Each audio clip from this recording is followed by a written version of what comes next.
এখানে নিয়ে নিচ্ছি কচুর লতি, এগুলো হলো দেশি কচুর লতি। তো কচুর লতি রান্না করে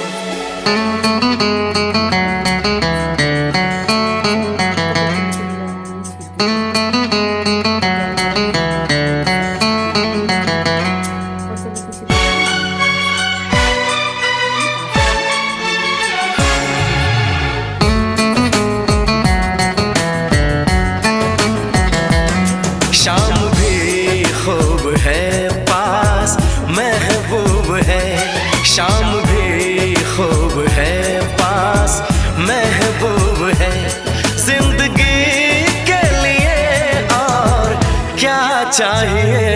शाम भी खूब है पास महबूब है, आशिकी के लिए और क्या चाहिए। शाम भी खूब है पास দিয়ে দিব, দিয়ে মশলার সঙ্গে ভালো করে মিলিয়ে নিব। আর কচুর লতিগুলো যেহেতু আমি সিদ্ধ করে নিয়েছি, এখানে কিন্তু জল ব্যবহার করব না, শুধু ভেজে নিব।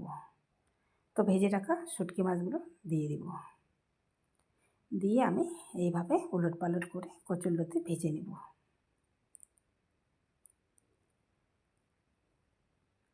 দেখুন কচুর লতি আমার ভেজে নেওয়া হয়ে গেছে। তো এখন আমি নামিয়ে নেব। দেখুন কতটা সুন্দর হয়েছে।